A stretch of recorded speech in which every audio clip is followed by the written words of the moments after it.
السلام عليكم ورحمة الله وبركاته. ازيك يا حبايبي؟ عاملين ايه؟ يا رب تكونوا بخير واحسن حال. بصوا الوصفة الجميلة دي، حاجة كده فاخر من الاخر، حاجة جميلة زي العسل زي ما انتوا كنتوا شايفين مستوية من جوه ازاي، وزي العسل كده.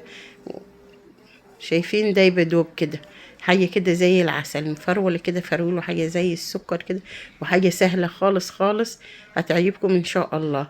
هنعمل ايه؟ هنعمل كنافة الفنجان، هنعملها بطريقة سهلة جدا جدا ان شاء الله. اول حاجة انا معايا كده ربع كيلو من الكنافة، كنت حطاه في الفريزر. تجيبيه قبلها بساعتين وتحطيه، هيتجمد معاكي في الفريزر وهيفرك معاكي بسرعة كده. او لو ما مش حاطاه في الفريزر ومستعجله، ممكن تعمليها في الكبه او تقصيها بالمقص، بس هي اسهل لما تحطها في الفريزر. بتفرق بسرعه كده بتديك النتيجه الحلوه دي، بتبقى ناعمه زي العسل. بعد كده هنضيف عليها ايه؟ هنضيف عليها معلقتين من السكر، سكر بودر زي ما انتوا كنتوا شايفين يا بنات. ربع الكيلو هحط له ايه؟ معلقتين من السكر، معلقتين حلوين كده. هنقلبهم كده لحد الخليط كده ما يدوب في بعضيه كله كده، زي ما انتوا كنتوا شايفين يختلط ببعضيه. زي ما انتوا كنتوا شايفين يا بنات، شايفين ناعمة جدا جدا. بعد كده يا بنات نركنهم كده على جنب، ونجيب الصينية كده ندهنها الأول حبة من السمنة كده، دهنة كده زي ما انتوا كنتوا شايفين. ندهنها دهنة كده حلوة بالسمنة. اللهم صل وسلم وبارك على سيدنا محمد وعلى آله وأصحابه وسلم.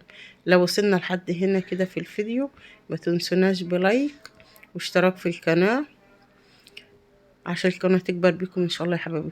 ده فستق وعين جمل ولوز، كلهم كده يعني، حبة كده لخبطيت على بعضيهم وجرشتهم في الكبة. لو ما عندكيش اللي هو اللوز كده، نعمله بالسوداني بيبقى جميل جدا جدا.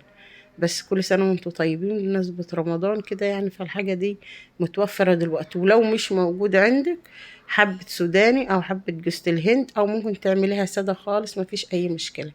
بعد كده يا بنات، بعد ما حطينا حبة عسل على المكسرات وجوز الهند كده، عسل نحل. لو ما عندكيش عسل النحل من الشربات اللي هي اللي هتسقي بيه الكنافة، تحطي معلقة كده وتقلبيه عشان يبقى متماسك معاكي، عشان ما يفرفطش معاكي وانت بتعملي الحشوة بتاعت الكنافة.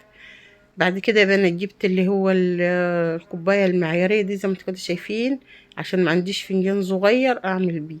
فحطيت فيها حتة كيسة صغيرة كده زي ما انتوا كده شايفين، تسهل عليكي انت بتعملي الكنافة، تطلعها في منتهى السهولة. زي ما انتوا كده شايفين، بحط حبة في القاع بتاع الكوباية كده، وبدوس فيها واعمل لها حافة من الجناب كده، عشان لما احط الحشوة تبقى ملمومة جواه. وبعد كده باجي حاطه لها حبة تاني من الكنافة زي ما انت كده هتشوفوا كده. وبعد كده بقى اللي افضل ادوس عليها كده، بضغط عليها كده بصوابع كده الاتنين، بنضغط كده عليها يا بنات زي ما انتوا كنتوا شايفين كده، ضغطة حلوة كده. وبعد كده بلم الكيس زي ما هوريكم كده، واجي مطلعه بتبقى في منتهى السهولة. يعني بص دي، بص كده شايفين يا بنات، بتطلع في منتهى السهولة زي ما انتوا كنتوا شايفين. هوريكم مرة واتنين تاني يا بنات. بصي زي ما انتوا كده شايفين، شايفين؟ ولا بتفك معاكي لما تحطها على الصينية، ولا بتفك معاكي لما تستوي، ولا اي حاجة، بتبقى كده متماسكة ببعضها وزي العسل. حاجة كده يعني زي العسل. انا بعمل بالبطيء عشان اوريكم، بس هي لو هتعملي حلا حلا كده بتتعمل بسرعة بسرعة.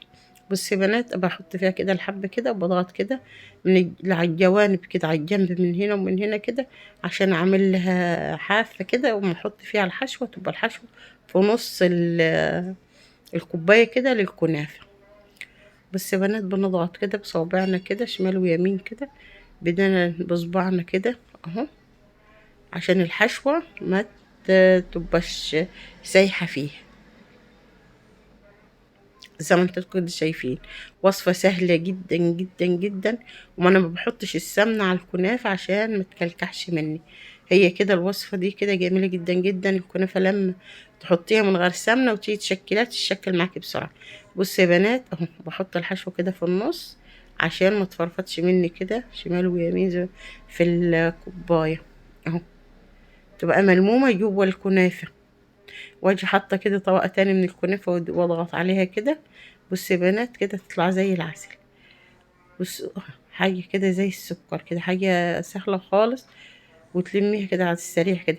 ممكن تلميها كده بالكيس اهو. بصي يا بنات اهو، تلمي الكيس وتيجي سحباه كده من الكوباية تطلع زي العسل اهو، في منتهى السهولة، حاجة زي العسل. بصوا لو عندك فنجان تعملي بيه صغير او كوباية زي دي معيارية. انا ما لقيتش كوباية صغيرة عنها شوية، كنت هعمل دي كبيرة حبة كده، التانية معمولة زي القبة كده، كانت هتطلع الشكل احلى واحلى كمان. بس انا اللي لقيت الموجود فعملت بيها هي دي. بصي يا بنات هنضغط كده، وهوريكم كمان حاجة تاني. ممكن تلموها بالكيس كده من الطروف اللي هي من بره دي كده، وهي جوه الكوباية برضو.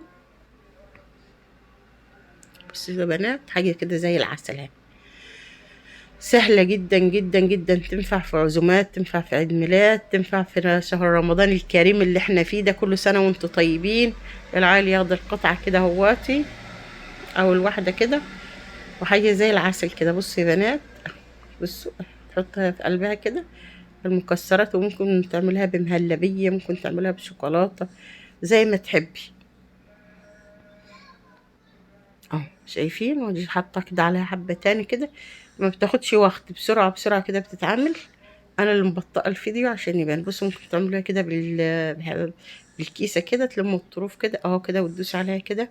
بس يا بنات تضغطوا عليها كده، تسمعوا الفيديو من الاول للاخر، جميل جدا وحلو خالص ما شاء الله، ومش بيغلب الواحد يعني اهو. بصوا اهي، شايفين اهو بتطلع. بصوا يا بنات ما شاء الله، تشديها كده في منتهى السهولة اهي. شايفين لما ضغطنا عليها بالكيس من بره ومن جوه اهو، ممكن تعملها لما تخلعيها من الكوباية اهي. شايفين؟ حاجة زي العسل اهو. شايفين يا بنات؟ بسم الله ما شاء الله. لو وصلنا لحد هنا في الفيديو متنسوناش بلايك واشتراك للقناة، ترفعوا لنا كده الفيديو كده يا بنات عشان يتشاف. بعد ما عملنا الكمية كلها كده زي ما انتوا كده شايفين، هنسقيه كده بالسمنة اهو. شايفين؟ بالمعلقة كده. بس لازم تسقي الكنافة كلها بالسمنة، يعني القطعة تغرقيها كده سمنة اهو زي ما انتوا كده شايفين. بسم الله ما شاء الله. شايفين؟ تعاد المقطع كده ليه تاني، حاجة كده زي العسل. بسم الله ما شاء الله اهو. شايفين يا بنات؟ اهو نسقيها كده كده بالسمنة كده اهو. طبعا احنا كده مشغلين الفرن تسخن، هنحطها مش هتاخد وقت، لان انا لو نسيتي عنها ولا حاجة، الكنافة خفيفة ما بتاخدش وقت في التسوية، بتتلسع منك بسرعة. فايه لازم تكوني مركزة معاها وانت بتسويها عشان ما تتلسحش منك او تتحرق منك. لو عندك الفرن بتسوي تسوية حلوة كده يعني من غير ما تشغل الشواية، شغليها. لو ما بتسويهاش يعني التسوية الحلوة، ممكن لما تستوي من تحت تشغل عليها الشواية من فوق. بصي يا بنات اهو، بعد كده بنسقيها بالشربات كده اهو زي ما انتوا كده شايفين. الشربات بتاعنا ده تقيل حبة بس يعني جميل، شربته. بصوا يا بنات بعد كده زي ما انتوا شايفين كده اهو، عملناها وقدمناها في الطبق كده، حاجة جميلة جدا جدا. بسم الله ما شاء الله. شايفين يا بنات؟ مستوية من بره ومن جوه، ودايبة دوب كده. بسم الله ما شاء الله، حاجة زي العسل اهو. يا رب يعجبكم الفيديو، ولو عجبكم الفيديو ما تنسوناش بلايك واشتراك، والسلام عليكم.